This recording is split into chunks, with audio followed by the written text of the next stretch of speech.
Do you know about the man who both Shisui and Itachi were afraid of? Do you know about the man that fought both of those people and they couldn't beat him? Craziest part is you probably think I'm talking about Obito or Minato or even Madara, but I'm not talking about any of those people. No, I am talking about Mukai Kohinata. You've never heard of him, have you?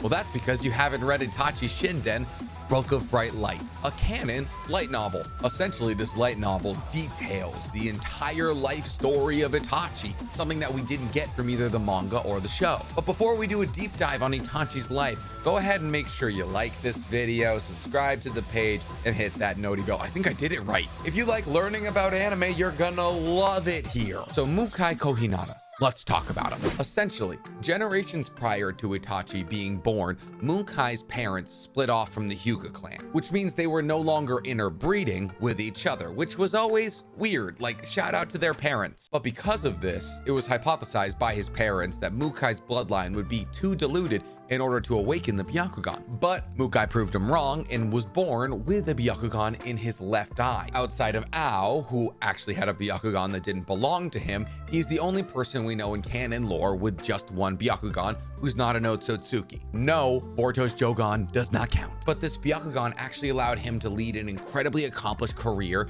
for Konoha as a ninja. So much so that he was actually recruited for and then joined the Anbu Black Ops and was simultaneously promoted to Jonin. Mukai did such an incredible job in the Anbu, it's implied that the third Hokage liked him so much that he made him part of his personal guard. You know, like the personal guard that we see travel with him during the Konoha Crush arc when Orochimaru makes that prism and then well, they all jump into it and instantly die. However, this trust may or may not have been warranted because Mukai gets married and has 2 children. But when one of his children, specifically his son, falls ill, he has to make an ultimatum choice. Either fail to pay for his son's expensive medical treatment or turn on the leaf. And he does what a lot of us would have done in the situation and turns on the leaf and starts spying on the leaf for the Hidden Mist Village. Because after all, this was almost directly after the events of the Third Great Ninja War, where the Hidden Mist made the ploy in order to put Isobu in Rin and then have her rampage and destroy Konoha. So Konoha and the Mist Village were not tight, but nobody knew that he switched sides, and therefore he continued to get incredibly important jobs assigned to him, like making sure that the Land of Fire's daimyo, or feudal lord, makes it to Konoha safely during his annual trip there. The thing is though, Itachi's team too, when they were all genin still, were assigned to protecting the daimyo publicly, while Mukai and a bunch of Anbu waited in the shadows in order to see if threats would arise. On this group of Anbu was Kakashi, and that's important in a second. The reason that it's important that Kakashi was part of the Anbu that were tailing the daimyo and Team 2 is because the daimyo falls under attack of the Masked Man. And for those of you who don't remember who the Masked Man is, it's Obito when he has his yellow mask. The same Obito that tried to fight Minato and got... But Obito attacks the daimyo by casting genjutsu on all of the Anbu who are following him. Mukai and the rest of the Anbu are put under genjutsu, but Kakashi resists it, at this point already having his Monkey Kill Sharingan in one eye. But while Kakashi is forced to break all of the other Anbu members out of this genjutsu, Itachi and Team 2 are forced to fight off Obito. And believe it or not, Obito was actually beaten off. Nope, not how I wanted to phrase that. Beaten back by Itachi. However, Itachi's teammate Tenma Izumi dies in this conflict. But that doesn't really sound like a cool feat for Mukai at all, right? Like, oh cool, he got put under genjutsu. Nice going, bro. Okay, so how about the time that he was sent to spy on a meeting between the Fourth Reich Hage and a representative from the Hidden Mist who wanted to make an alliance after the Third Great Ninja War. This alliance would destroy the ongoing peace after the Third Great Ninja War because it would mean that those 2 villages were teaming up to possibly attack Konoha. And while he was spying on this mission, one of his teammates set off a booby trap that made them flee the village. Okay, so they're running. That's not cool either. But Mukai looks at his team and says, keep going. And that team included Itachi, by the way. He lit a cigarette, drank some sake, and waited for his pursuers to catch up with him. More than 20 hidden cloud ninjas pull up on him. He activates his Byakugan, wipes the floor with all of them. But ironically, even though this was like a badass testament of his, his faith in the leaf and his willingness to fight other ninjas from other villages, the next day he makes a shadow clone. And he sends that shadow clone to spend time with his sick son. Good father, right? And then he uses his real body to go meet with his hidden mist contacts. But here's the thing. Danzo, he knew. He always knows. And so Danzo sends Shisui and Itachi to eliminate Mukai. And right about here is where things get juicy, folks. Itachi and Shisui pull up on Mukai and are essentially like, listen, you don't stand a chance. Please just come in quietly. We'll try and be nice to you in the law. And Mukai's like, I'm literally a traitor. They're gonna kill me. Might as well square up. Mukai then lunges at Itachi, closing the distance because he knows Itachi wants to keep the distance between them so he can use Genjutsu and other Sharingan abilities. Mukai takes a swift swing at Itachi's stomach with a kunai, trying to disembowel him. But when he makes contact with Itachi, he realizes it's a crow clone. It's always a crow clone. It's at this moment that Shisui spits a giant fireball at him, something that only him and Fugaku have ever been listed to be able to do. And this is one of the coolest moments just in Naruto lore ever, because what Mukai does next is something we've never seen done with the Byakugan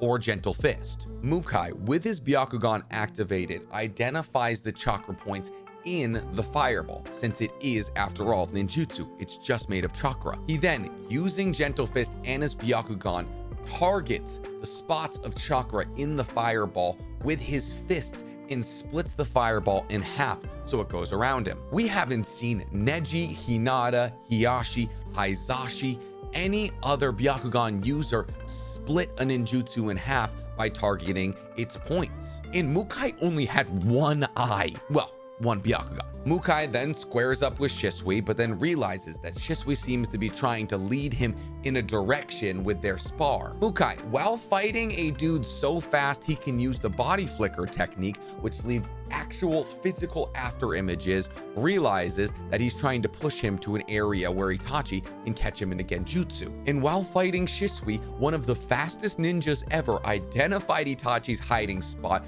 avoided it, cast the shadow clone, let Shisui hit it, and then snuck up behind Itachi in order to strike one of his Tenketsu spots, one of the 361 chakra points in the body, in order to shut down Itachi's chakra flow. However, it was at this point that Shisui attacked from the Byakugan's blind spot, which is like kind of a cone above your second vertebrae. But Mukai avoids this attack and grabs Shisui by the throat and starts strangling him. Itachi, who just had his Tenketsu spots hit, can't move in order to protect Shisui and is simply trying to crawl towards him while Mukai strangles him to death. Itachi crawls towards him with his Sharingan activated, but Mukai says, your Genjutsu won't work on me.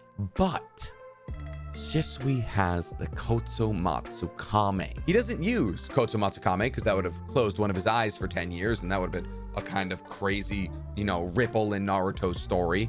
But he does cast the Genjutsu on Mukai from his Mangekyo Sharingan. It's just a separate but very powerful Genjutsu. I know, it doesn't make sense to me either. But here's the thing about root members. If you catch them in Genjutsu, Danzo has programmed them all to grab a kunai and slice their stomach open.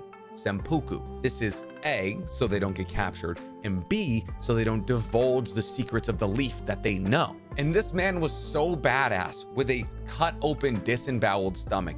He looked at Shisui and said, what Genjutsu ability is that? I've never seen or heard of one that could affect me. You know what Shisui did? He just didn't respond. He just let a dying man not get his last question get answered. He then smoked a cigarette, looked at the two of them and said, I'll be waiting for you on the other side, and died. Essentially, Mukai had never seen a Mangekyo Sharingan before. Very few people had, and it was that was his undoing. But if he had known what a Mangekyo Sharingan ability was, and if he had known to not look Shisui in the eye, he had his hand around his throat. Itachi, the people that fanboys think could beat Madara in a one-on-one, was on the ground crawling towards it. And it was a 1v2.